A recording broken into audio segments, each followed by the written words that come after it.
78% of Americans are trapped living paycheck to paycheck today, but there is a clear way out. Look closely at these cards. National credit card debt has hit a staggering record of $1.17 trillion. Look at this trading floor. Wall Street investment firms regularly pay consultants tens of thousands of dollars to teach their executives a financial framework written 3,000 years ago by King Solomon. This is the first secret. Wisdom is the primary currency. When God offered Solomon anything, he asked for a discerning heart rather than gold or land. Money without that wisdom is a curse, which is why 70% of lottery winners go bankrupt within 5 years. Take a look at Warren Buffett. He still lives in the modest house he bought in 1958. He preserves his wealth because money naturally flows toward wisdom and runs from foolishness. The second secret is your mindset. Debt is a way of thinking before it is a number in your bank account. A poverty mentality focuses on a constant lack of resources, while an abundance mentality recognizes God owns everything and you are simply a steward. Viewing money as a tool of God's provision, rather than a worldly prison, allows you to manage it with authority and purpose. That shift leads us to the third secret: order. God does not pour resources into unmanaged, leaky buckets. Stewardship always precedes multiplication. To fix the leaks, you need to perform a 30-day spending audit. Track every dollar that leaves your hands and separate your actual needs from your wants to see exactly where financial chaos is stealing your future. This diagram shows a specific framework, the 10-10-80 rule.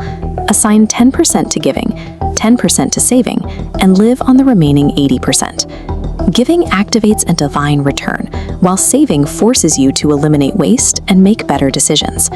The fifth secret secures the system: automation. People who manually save keep less than 5% of their income. Wealthy individuals set up automatic transfers to bypass human emotion and excuses entirely. The daily, automated consistency of stewardship builds wealth that a sudden windfall cannot sustain. The sixth secret moves beyond practical management into radical obedience.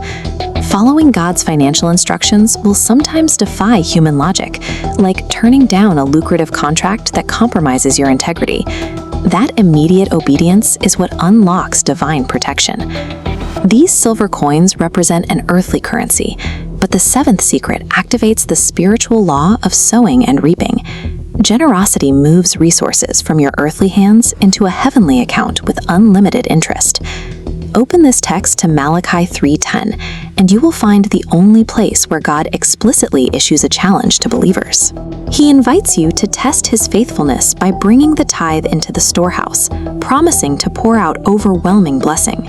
Your financial future also depends on who you know. The eighth secret is your network. Liability relationships pull you backward with a victim mentality, while asset relationships provide strong faith and financial mentorship. The ninth secret, repentance, involves a complete reversal of direction. You abandon toxic habits by cutting up credit cards and removing the apps that trigger impulse spending. Escaping the debt trap requires crossing over entirely into heaven's economy of faithful giving and radical obedience. Look at this image. The 10th and final secret reveals the ultimate purpose of wealth. Kingdom-driven wealth is a tool to fight poverty and support missions. As the text on screen shows, Jesus issues a warning in Mark 8:36. What good is it for someone to gain the whole world, yet forfeit their soul? Your challenge right now is to select exactly one of these 10 secrets today and implement it as an act of faith. Declare your freedom from debt in the comments below. Hit subscribe to Bible Ascent and share this video right now to throw a lifeline to someone else who is currently drowning in financial bondage.